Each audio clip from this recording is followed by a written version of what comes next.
find a clinic. Hey, Seattle, tune in to Lidline Sports every Monday, 7 p.m. to 8 p.m. What up, yo?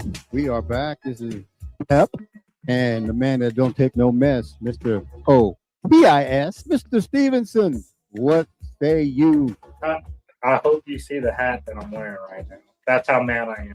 I do. Man, you are angry. I just want to make that be known. Tune in to Lidline Sports every Monday, 7 p.m. to 8 p.m. Lidline Sports. Yeah.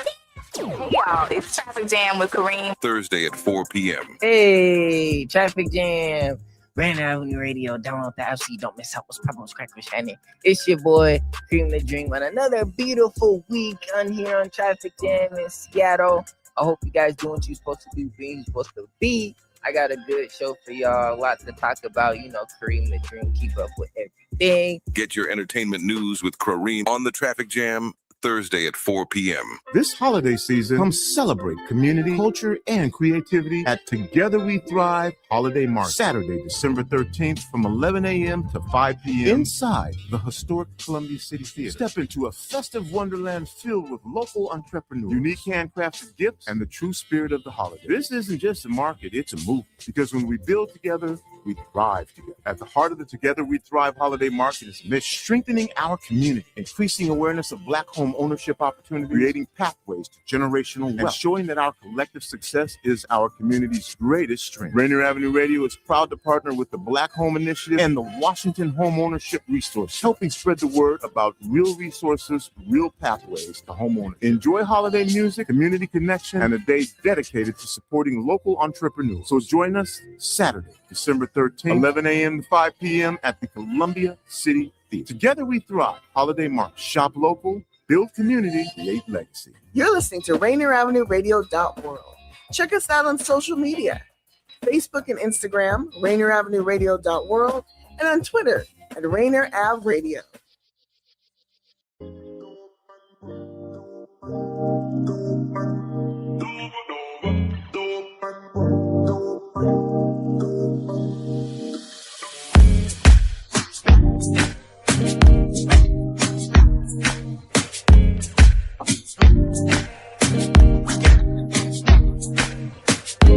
All right, here we are, Seattle Sports Weekly.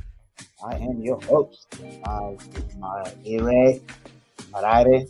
You want to say it? I would say the native, the Zimbabwean, the Shona way. But it's always funny how the English language has a way of I always call it the English language is like a cockroach. Yikes! Yeah, thing that like. Once you get it, it takes forever to get rid of it, but you can't. Why do I say that? Such a reference, because the English language is probably the hardest language to learn because of all the slang, all the different slangs that encompass the linguistic aspects of it, right? I mean, whether it's the only real English that's standard is the colloquial "Hello there, mate. How are you?" and the traditional English language, and that could be for another story. But us, them, there, they are, but nobody speaks like that. So because actually, the more I think about it, because of a positiveness, because of the melting pot. The different cultures that came in to the American society, they slanted a little bit of the language. There was a little bit more slang put in. The Italians, obviously the England, like I'm talking about, the settlers. But, as we all know, the Native American language was here. And there was so much effort into, killing the English language, the native tongue, to promote humanity, if you will. So reading this really good book, Raiding Sweetgrass, and this morning she was talking about that. But yeah, as if you remember, your history, right? The Native Americans were sent to schools, boarding schools, and, the males were the vernacular was taken out. But as I said, and also the females were, taught how to sew, how to cook, everything but to stay on the land, and that was not honored. So to circle back, so what happens is I had to honor the Native American language, because I don't think a lot of we're doing a real good job now, especially here in Seattle, and I think on the West Coast, of paying tribute to the land that we're on, the Duwamish tribe, if you will, and that's great. But I'm not sure there's enough discussion about the language itself and the spirituality of it. So unfortunately, then the settlers come in, and there's because think about it, how many Native American terms do we have in our language? Now, I gave myself some homework, but if you begin to think about it, how many in English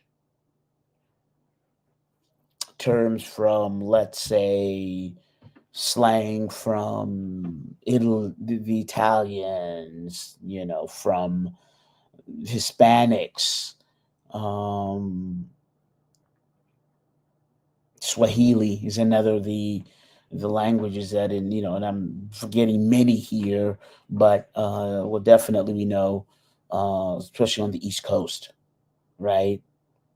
So there you go. I mean, it's just an interesting concept in the English language. And so there's a lot going on in the world of sports. And it's been whirlwind. Was over at the FIFA World Cup club draw over at the Kennedy Center. And it was just an amazing event. And I just, what I did? I was like, how am I going to be able to show this? So I just put together some videos and some pictures. I was lucky enough to be in the Kennedy Center, and it's interesting. And having all three presidents from Mexico, the U.S., and Canada in the same room, the Kennedy Center. So I'll show that. But front and center is the Seattle Seahawks. How good is their defense? The Seahawks come out with another 37-9 win. Not another, but they win again over the Atlanta Falcons. Well, they should have, and they did. One of the things that the Seahawks, Mike McDonald and his staff, have done a really good job is about focusing on the process. That's why I like that. I mean, you hear from Mike McDonald. So like I hear about the process, because he's really got this as a process, as a program. And when he first got here, I remember his first press conference. I asked him, because Mike went to Michigan and became a defensive coordinator. And I didn't ask the depth of the question I should have, but he answered and said, well, I just wanted to go to coach college. The more I think about it, because Mike McDonald is really entrenched in the Harbaugh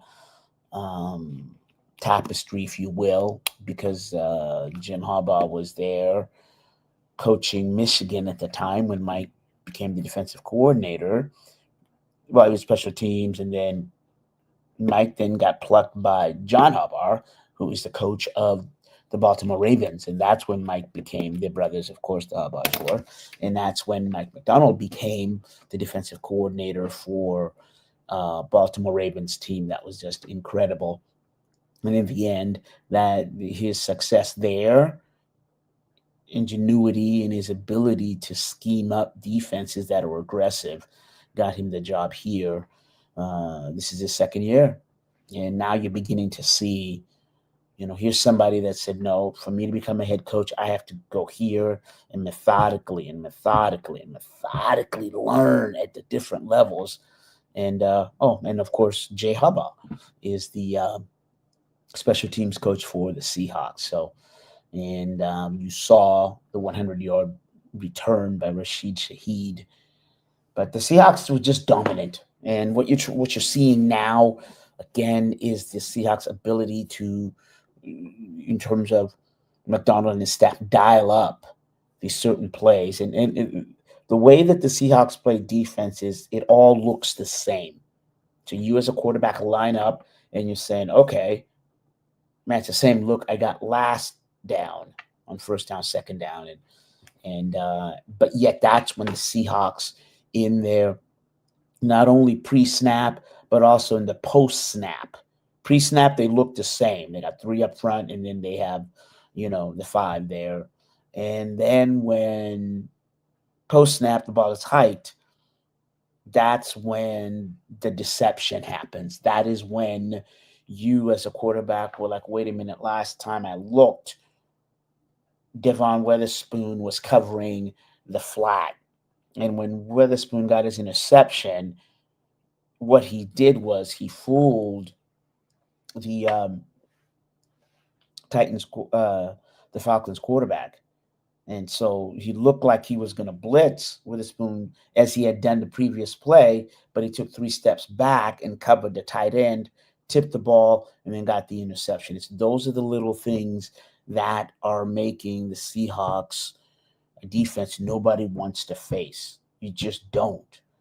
And in that, rookie Nick Emanwari had his coming out party, if you will. Right now he's nominated for NFC Rookie of the Week, his second nomination. This guy had 6 tackles, two tackles for a loss, a pass defense, a blocked field goal, and an interception. Yeah, all in one game, and as a rookie. And now you're beginning to see, the ingenuity of Mike Macdonald. He's got some athletes there, Devin Witherspoon. The ability for Witherspoon, as I said and was talking before this, his deceptiveness, his ability, and along with, let's say, Ernest Jones, who's the middle linebacker, if you will, Drake Thomas. Here's a team that has had injuries and yet has sustained winning. And now you're starting to get healthy. Jaron Reed came back, and so did Julian Love, who is the heart and soul of the back line. Their free safety. He was the one that, they don't call him strong and free safety, if you will. They just call them their 2 safeties. But Love really, in my mind, though, he only played like 23 snaps, he was the difference. When he's back there, it allows the back, it allows the other cornerbacks, because Love's communication and his deceptiveness and awareness, because he's the one that's calling the plays from the back end. Ernest Jones, the middle linebacker, is calling the plays from the middle. And so, those 3 blocks, if you will, their ability to communicate quickly and play off each other is vital, and that's what's working for the Seahawks. And that is the difference. And this is why this defense, you get 2 of your best players coming back, leaders of their unit. Yeah, it's no wonder that you shut out. You've had 2 shutouts, back-to-back shutouts here.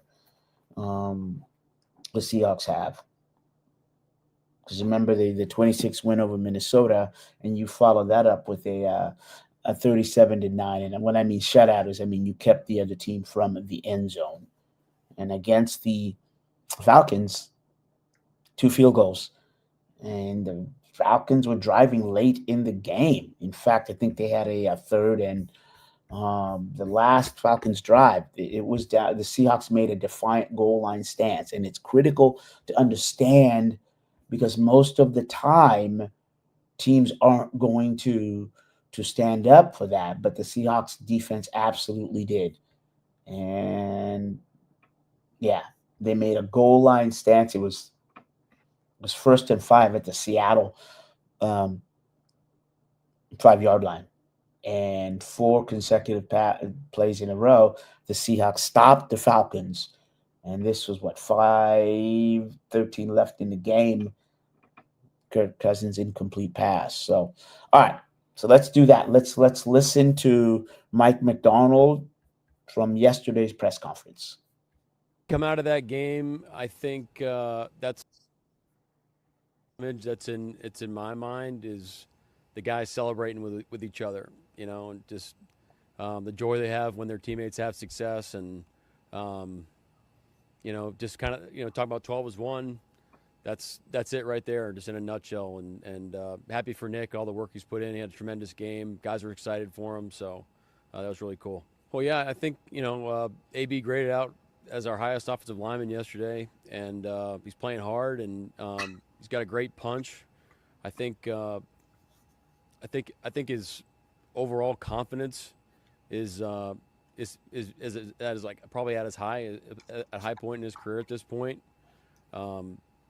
Practicing really well, practices hard. I mean, doing all those steps that it takes, to end up putting good football out on the field. I know there's some plays that are minuses, or plays that aren't up to par, but there's a lot of great plays as well. And I thought he had a good game yesterday. Hayakata, Drake Thomas, Josh Jobe all came into this league undrafted. Two of them ended up with multiple teams before they landed here in Seattle. Seeing what those guys have been able to accomplish, what do you think are the biggest keys for a player who was passed over in April to succeed in this league? And how does your system foster that ability for guys like that? Man, that's a doozy right there. Well, I think that the first thing that comes to mind is you got to give props to our personnel department. I mean, they just do a great job. It feels like every person we bring into the building, especially in the last 2 years, you can see the potential. You can say, hey, you're like really excited to work with these guys, and our coaches have done a phenomenal job of setting out the time to work with them as well.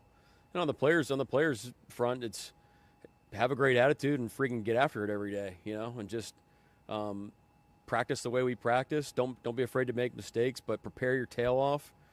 Come in with a great attitude, and compete. It's just.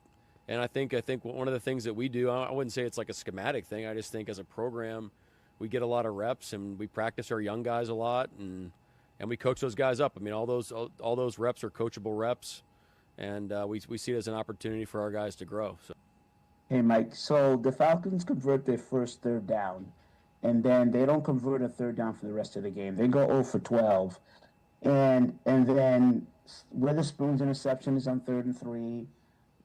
And all your interceptions and fumbles were all on third down. I know your team, your process isn't, this is third down, let's play our best.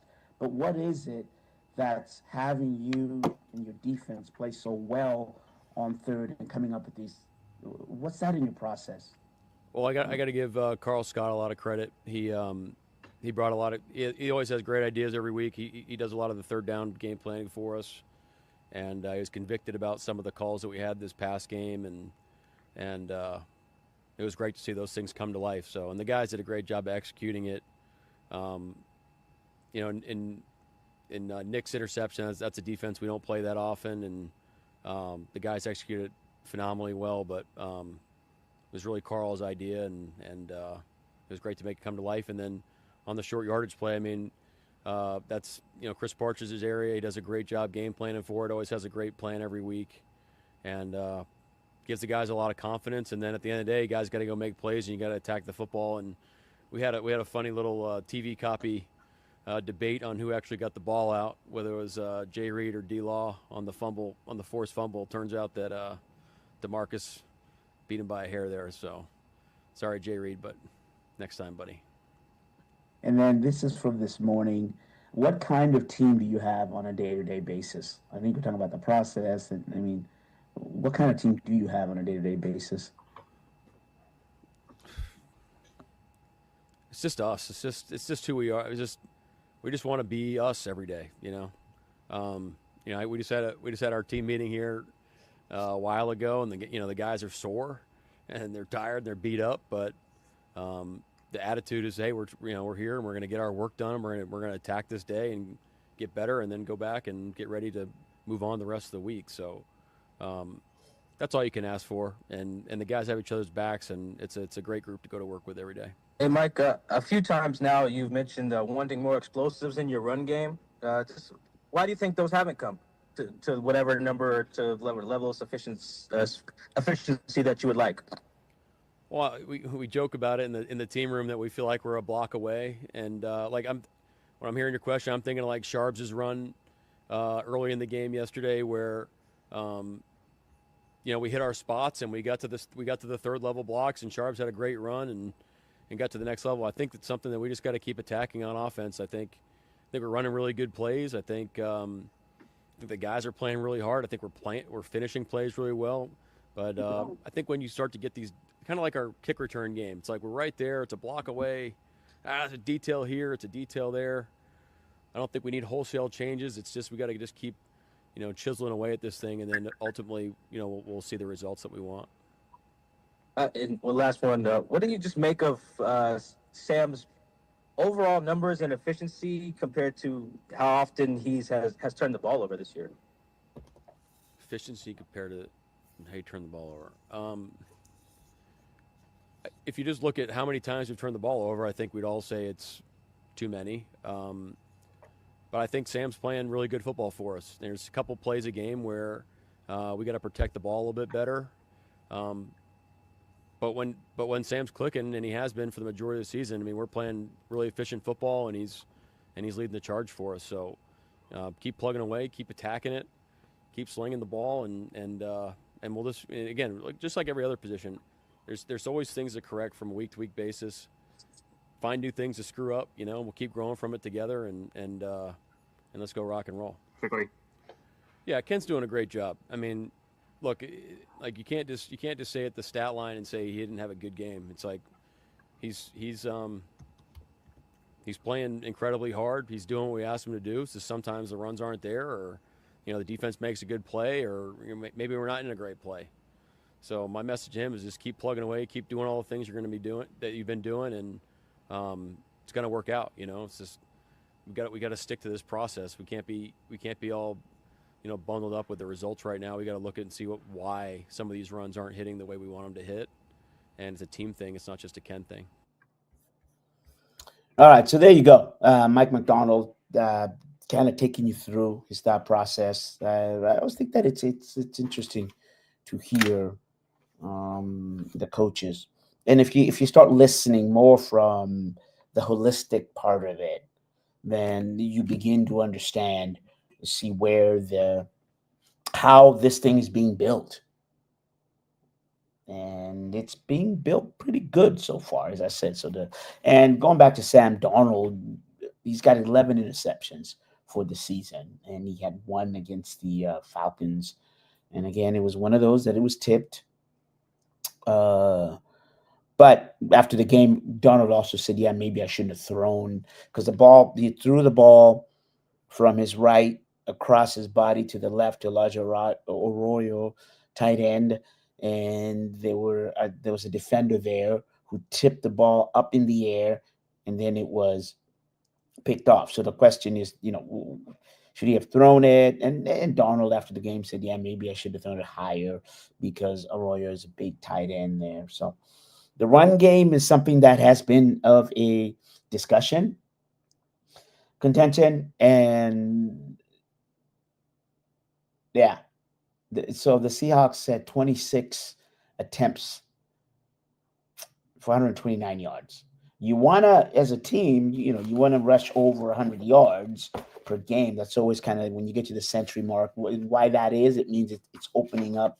It opens up the play action for your team. Going into the game, the Seahawks offense, their run game was actually ranked 18, and they were averaging 116 yards. And if you look at that overall, the offense is ranked 9th. Well, that's because of your pass offense is also 9th and one of the best in the league. So the 9 and 13, it wedges out to the ranking. So, and that's something that the Seahawks have been trying to work on. You heard Mike McDonald. I don't need to repeat that part of it. And another note is Jalen Sundell, who was the center, is slated to return. Although Timmy has been starting the last 4 games. It's interesting. As much as the Seahawks are winning, there's a lot of contention about Anthony Bradford. If you go on the internet and, Twitter or whatnot, people, all kind of experts and analysts are they're roasting him. That is Anthony Bradford in terms of his blocking ability. But Seahawks are winning, and you heard Mike McDonald say that Anthony Bradford was the highest graded offensive lineman last game. So then you wonder, like, all right, what's facts or fiction? But it'll be interesting to see when Anthony Bradford comes back. Do they switch him to, Jalen Sandell, do they switch him to the guard position, or do they put him back at center? That will be telling. And Sandell is slated to practice this week, so I'll be able to wait and see. I don't want to promise anything next week, only because I can tell you right now, the Seahawks play the Colts on Sunday, and you can't make this stuff up. So Colts starting quarterback Daniel Jones suffered a season-ending Achilles injury. So rookie Riley Leonard is slated to start. And the team signed Phillip Rivers. He tried today. Why that name sounds familiar? Because Rivers retired, and he's actually a semifinalist for this year's 2026 NFL Hall of Fame. But he's coming back to help out his old friend, Shane Steichen, who was his coach over at when they played for the Chargers. So Rivers is familiar with the Colts offense. And Brett Rippon, sounds familiar? Yeah, from Spokane. Remember Mark Rippon, WSU? But Brett Rippon is next up as the second string quarterback. So it made sense for the Chargers to go out and get Rivers, future on his way to the Hall of Fame quarterback, to come out and be a backup. I don't think he will play on Sunday, but it's more for an emergency in case something happens to Jones, and then they have to make a decision as to if and when that which happens to Jones. Do you then bring in Rippon, or do you bring in and then are you going to bring in Rivers? And it all depends, I think, if and when, if that happens, and let's hope it doesn't, injury wise. Look, you want your team to beat the other team, but you never want your team to beat your opponent because of an injury, because in that there's will intent there, and really will intent is something that you just want to stay away from sports and in life. All right, so there's that. And let's see. Yeah, Nick Mamori, I said he's being nominated for second rookie. And then thank you, I see Hawks, for the approach. For the comment there. But yeah, so there you go. And I was saying that after the Colts game, Nelly, as Keith Jackson used to say, look, let me tell you right now, after Sunday, no, right now, you can multitask if you don't have tickets, because after Sunday, the Seahawks play the Rams that they're tied with for the NFC West on Thursday, 5:15 at Lumen Field. If you ain't got your tickets, brother, sister, auntie, Mookie, Ray, Jose, LaQuisha, Shingy, whatnot. Hey, get it now if you can, because that is the biggest game for the Seahawks this season coming up. And it's only 4 days from Sunday. So that's why I was like, I'm not sure we'll have a show. I hate to tell Daniel that but I just don't know what the schedule is going to be. On a shortened week, normally the Seahawks, what happens after Sunday, they have the press conference, team is off on Monday, and then they're off on Tuesday. But there you go. Good job, D-Money. I just don't know. They'll have to tweak their schedule. So it's a truncated schedule. Everything will happen between Monday, Tuesday, Wednesday. I doubt they'll practice on Wednesday. I guess I could look up right here in the team's release, but I don't think they'll play on Tuesday. So I'm sorry, I don't think they will practice on Wednesday.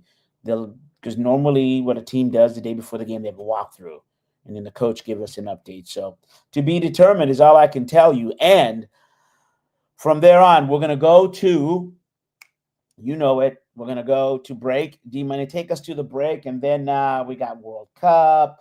We got Jared DePota gets an award. Good Lord. And the Sounders they trade, sign, or Danny Laver is gone. So a lot more stuff on the other side of the break. And, of course, we'll talk Husky sports. Where are the Huskies going bowl-wise? And what's this? The Husky basketball men's team is actually competitive? I don't know. We'll find out. Andrew Bailey will join us later. So that is it for the first half of Seattle Sports Weekly. We're going to go to the dressing room, make some changes, and come out with the second half strategy to take us for the win.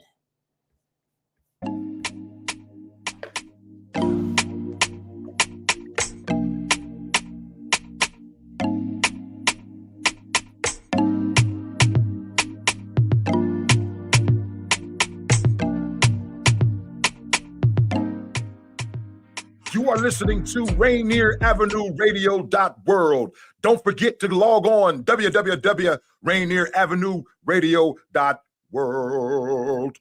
Sediment cleanup of the lower Duwamish River has begun. The U.S. Environmental Protection Agency and the members of the Lower Duwamish Waterway Group, which includes King County, the City of Seattle, and Boeing, have begun sediment cleanup of the Lower Duwamish Waterfall Superfund site. This important environmental project will address sediment pollution and help restore the health of the Duwamish River. Starting in the waterway's upper reach, construction activities extend from the south 102nd Street Bridge down straight to the Duwamish Waterway Park. Over the next 3 years, in-water activities will occur from October to February, ending in February 2027. Visit ldwg.org to learn about the upper reach cleanup and sign up for email updates. Mga kaibigan, ito po si Kuya Bert Kawili. And this is Miles Salvador from Australia. And I'm Norb Kawili, also known as Norbcam. Kung gusto niyo po ang latest news and events from the Philippines at yung local Filipino community, Phil Radio po. We play Filipino music and interview guests from all around the world. And I'll keep you updated on the latest Seahawks and sports news. Kaya always tune in, Phil Radio, every Tuesday, 1 to 2:30 p.m. Pacific time on Rainier Avenue Radio.world. And in YouTube and Facebook. Salamat po. What do you get when culture, climate, and community collide? You get Earth Deserves More Than a Day. Rainier Avenue Radio and King County Park stew down with a week of real talk, real people, and real solutions. This ain't your average Earth Day. Tune in and feel the energy because the movement is now. My name is BK, International Talent Scout. I'm bringing a brand new show to you called BK Present. 30 minutes, non-stop, your favorite in gospel music studio session. Going deep into interviews with your favorite artists, producers, and their engineers. You and your concert previews and concert reviews. Get it all on bkpresent.com. This winter, I don't want illness to get in the way of my holiday plan. That's why I got my annual flu and COVID shot. Everyone ages 6 months and older and get the flu and COVID shot each year. They make it less likely you'll get sick, and even if you do get infected, you won't get as sick. Free vaccines are available even if you don't have health insurance. For more information, visit kingcounty.gov/find a clinic. That's kingcounty.gov/find a clinic. This is Paul Pearson, host of Star Time. And when I'm not driving my sweet AMC Pacer through the car wash, I'm listening to Rainier Avenue Radio.world. You missed a spot.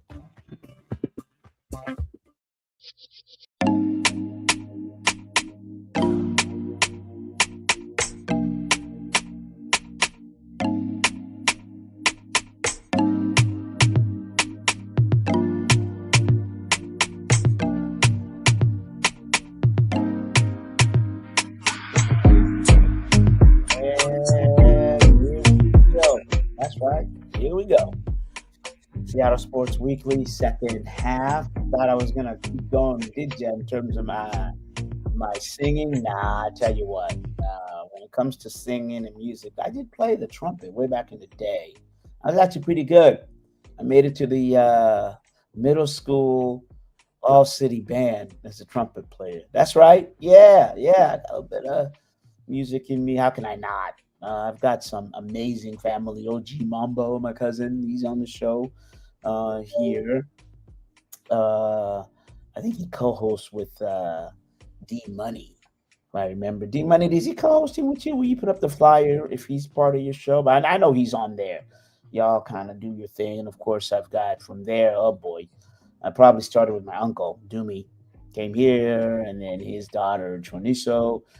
God rest their souls, both of them. But Doomy, the king, amazing PhD ethnomusicology at the University of Washington, and then his kids, as I said, Choniso was an international artist in Zimbabwe, and now her younger daughter Chingeto, official, is also doing some really amazing things. And I have to shout out to I shouldn't have started this subject, but it's all good. Then I got to shout out to Tendai and he's Shabazz Palace, and then also Drez is he's doing his thing in LA.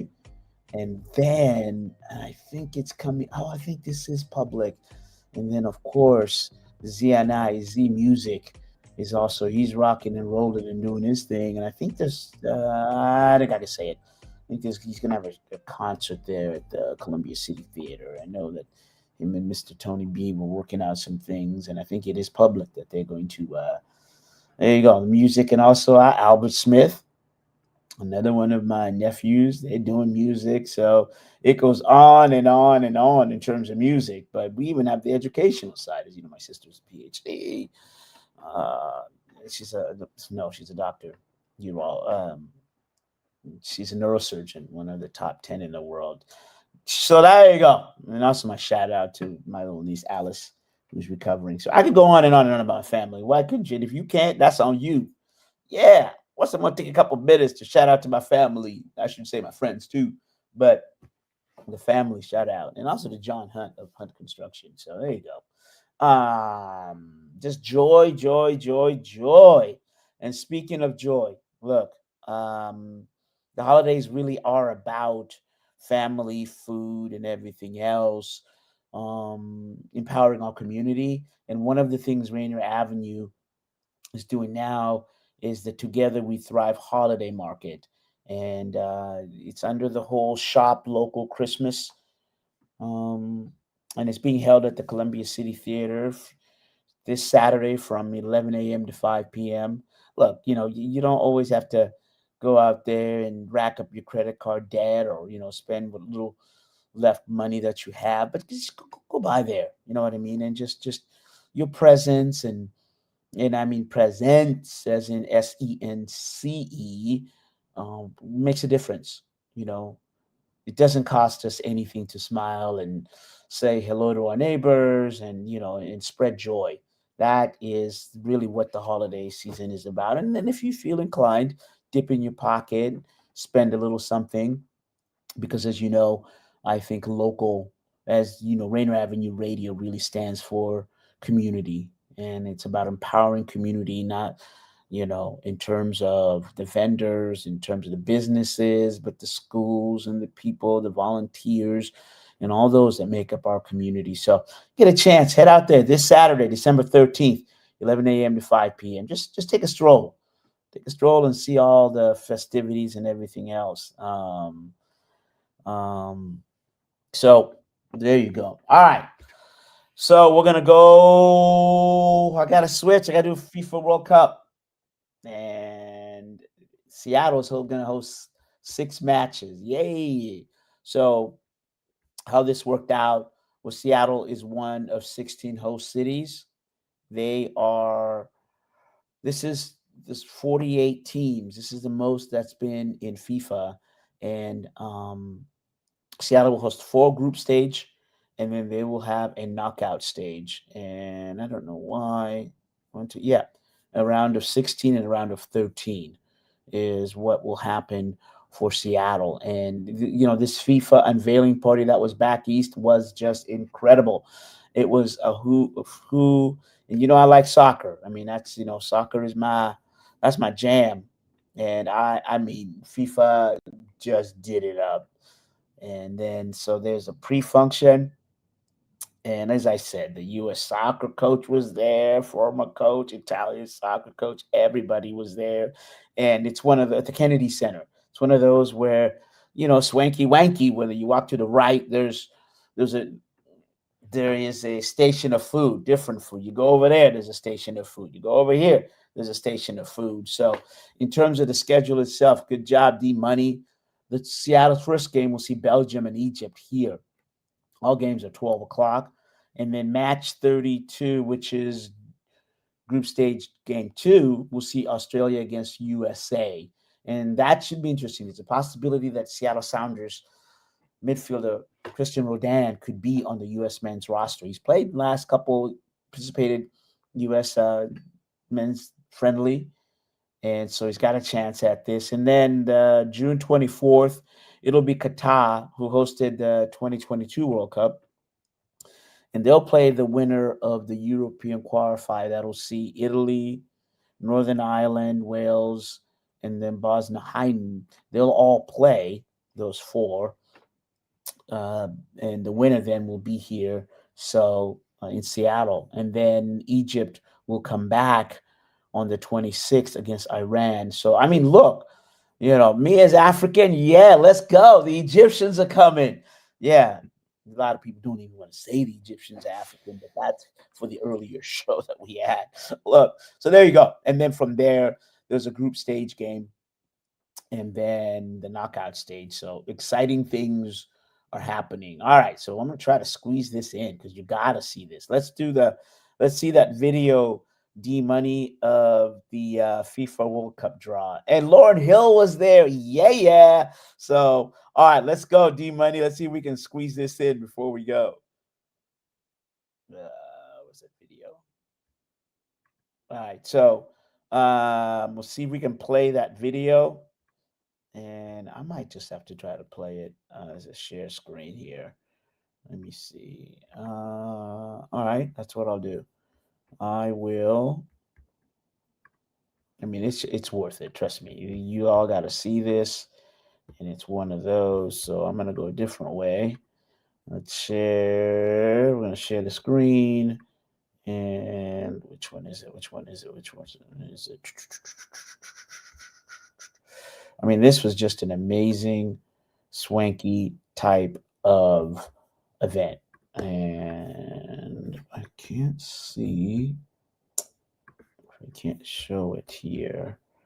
We don't want that. Oh, shoot. I don't think D-Money's got it. Daniel, can we share that, the video? All right, so we're not going to be able to. What I'm going to do instead, the one with Frontino, the guy with the mic. The other one is just a picture. Can we get that through there? Assalamu alaikum, welcome and enjoy the party tonight. We are here to celebrate, of course, the World Cup in this beautiful Kennedy Center, to celebrate the draw of the World Cup, which takes place tomorrow. We are here to unite the entire world, the 48 teams, the 48 countries participating, the 16 host cities. Everyone is here represented tonight, and of course, we have this, the World Cup. The day I want to be longer, will be longer, of course. Tomorrow, we are here to enjoy, we are here to have a party, we are here to have fun. So have a bite, have a drink, enjoy the music, enjoy the spectacle, which will start now. And see you later. Enjoy. Thank you very much. Bye-bye. There he is. That is our president, Donald Trump. I don't care what you say. He is the United States president. So,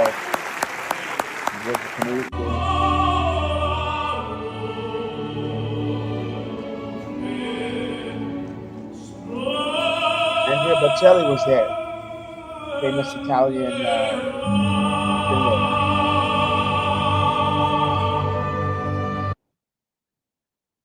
And a couple of these, that's George Weah, one of the most, and Rio Ferdinand from Man U, but George Weah was one of the most.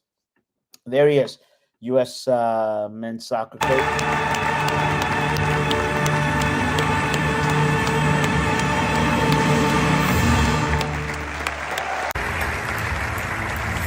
This is the kind of thing that I do with started, and that's it. Trump was there. There's all three presidents. Prime Minister from Canada, also. Difficult question, I know, but It is the biggest. All right. You know what I'm gonna do? I'm gonna stop there. I mean, the other stuff was amazing, but I do want to get to our to the Husky coverage here real quickly. Yeah, we got a little bit of a minute, but let me start with the Sounders let go of Danny Leva. Well, they didn't. It's not let go. That is wrong. Bad journalism. But they traded Danny Leva over to Club Mexico Casa, and for me, it didn't make sense. I mean, it just didn't, because in the midfield, they're weak in the midfield, and what I mean by that in terms of depth. So I think this signals that the Sounders are going to make another move. What's happening with the midfield is, if you remember, it's Christian Roldan, Obed Vargas. Those are the two. Now the Sounders list Paul Arriola, but he's coming back from injury. So is Pedro de la Vega coming back from injury as well. So there's some health and longevity there. Albert Rusnak is probably your other midfielder that's there, but Jesus Ferreira is more of a winger, but he's not a true holding midfielders, which is what Danny Leva was able to do. He came in and spelled Christian Roldan and Obed Vargas. So in that mid block there, I think you're very thin. Let's see. Reed Baker Whiting, they list him there, and I don't, he's more of a wing back. And then also Georgie Menungu from Burkina Faso, another African country, and he's more of a winger. So this move perplexed me. And I would then say, look for the Sounders to make another move there in the midfield. So ode to Danny Leva, amazing young player, really good guy, was always there to speak. And, they must have got some good money, because that's part of what happens in soccer, right? Your offers and things like that. So, I mean, to back up a little bit and slow down is each of the, it's like trading a player. The difference in soccer and the NFL, and I think in the NBA, is that in soccer, instead of draft picks and everything else, in soccer, you actually get paid. There's a transfer fee that's there. And so a lot of the teams with the Sounders will do. Some of the middle teams will then have a really good academy, bring up players, and then sell them. And you've seen that happen all the time. Cristiano Ronaldo from Manchester United to Real Madrid, David Beckham, on and on, Kylian Mbappe from PSG to, it's the way that the soccer is set up, which actually makes a interesting amount of sense there, and dollars, if you will. Hey, all right. So with that, let's get to, as I said, Jared DePorter was named American League manager, executive of the year. So there you go. How you like that? His name, Baseball America's 2020 Executive of the Year. I have to delve into that a little bit more next week. And he's come a long way, DePorter has, from his 50% of their games comment. And with that, let's get to Montlake and hear what is going on with the University of Washington Huskies. First of all, Andrew, let's start with you in Husky football. Where are the Dogs going? They're going to the LA Bowl this weekend, so another trip to Los Angeles for them. Wait a minute, that's just down the road. It's a little early for bowl season, isn't it? I know, right? It's kind of crazy. They're one of the first ones, so they get the benefit of playing early is that most of the players want to play because they don't have to practice all these extra weeks. They just have. It's almost like they just had a bye week and now they're playing another game. Yeah. Well, okay, all right, but you don't get as much money, correct? I don't know. How much money can you get from an LA Bowl? That's what I'm saying. I mean, you'd rather play on January 1st. You know what I mean? But yeah, those days are long gone. Well, I shouldn't say that. That's the next goal. But this is the second consecutive bowl, right? So that's a good thing. What did Jed Fish say? I know you're you were there. Yeah, what did Fish have to say about it? All the players are really excited to play, and they're all going to play. So that's good news. Come on, you're giving me the company line. What do you think? You come on, you're give me your analytical stuff here. Not the UWs, all right, but all right. Tell me your thoughts on this. It for me, it's a disappointment. What about you?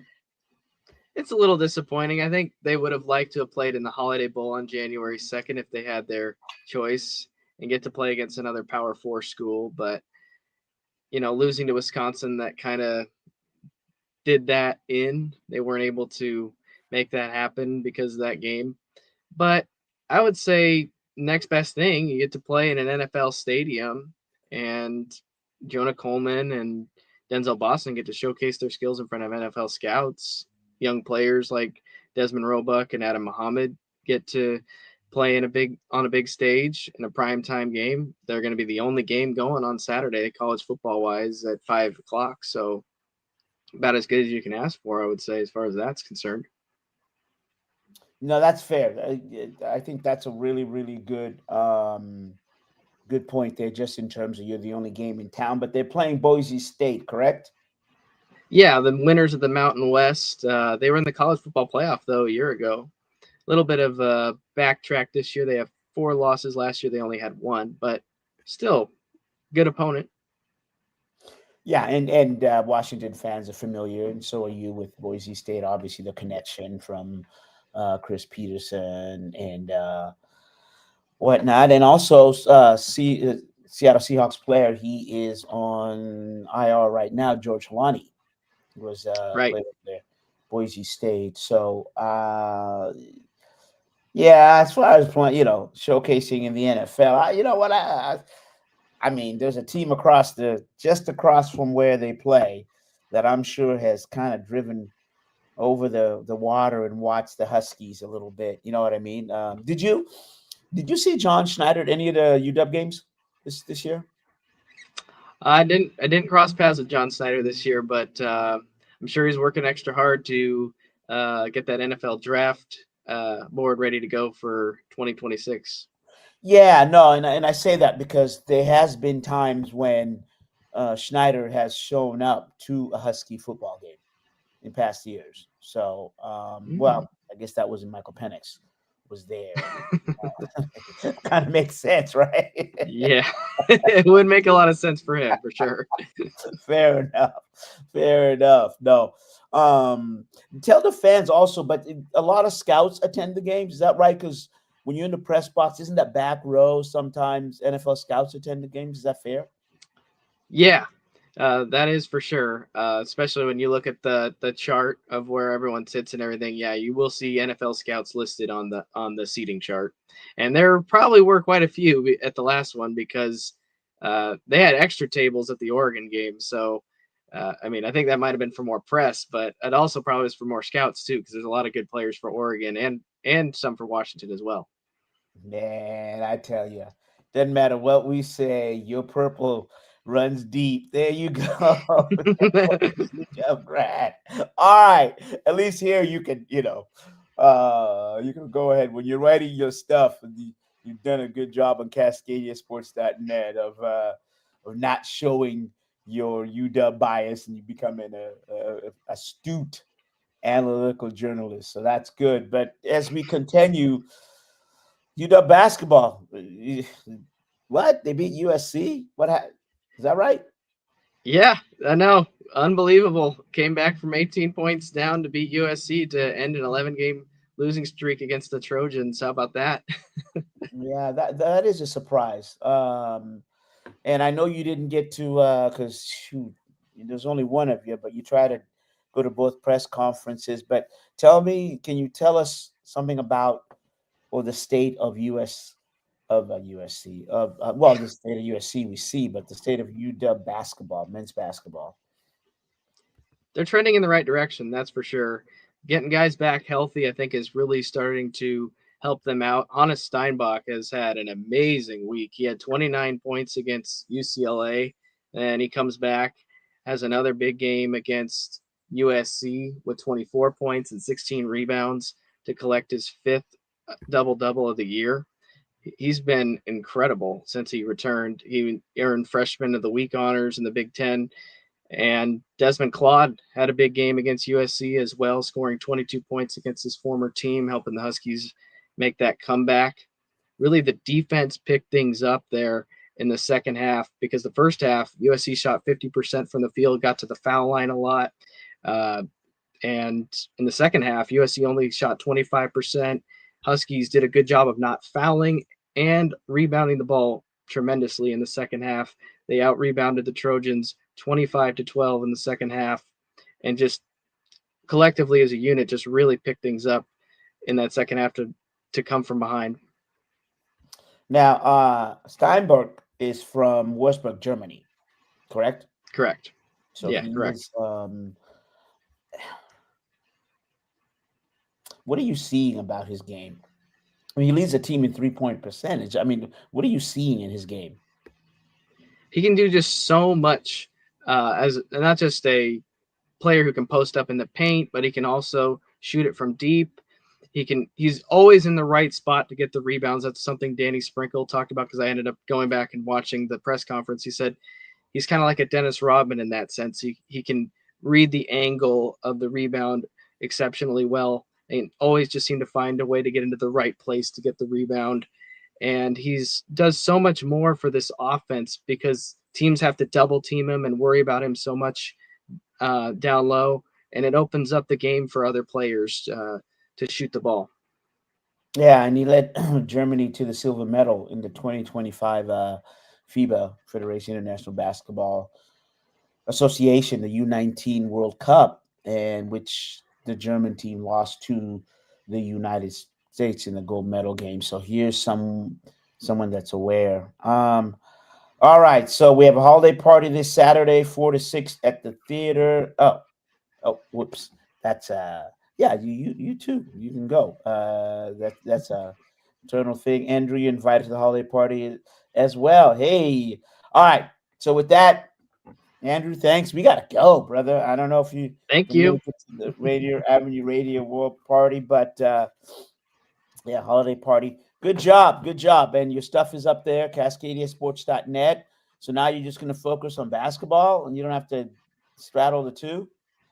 Yeah, just one more LA Bowl for the Huskies on Saturday, and then off to basketball. It's going to be a fun winter covering basketball for the Huskies. All right, fair enough. There he goes. Thanks, Andrew. Andrew Bailey of CascadiaSports.net. He is the resident Montlake Sports. All right, we got to go. So, again, don't forget the holiday party at Together We Thrive Holiday Market. That one's for you from 11 a.m. to 5 p.m. Thanks, D-Money, Rainier Avenue Radio.world. Thank you, fans. Thank you, listeners. All right, we out of here, and we will see you soon.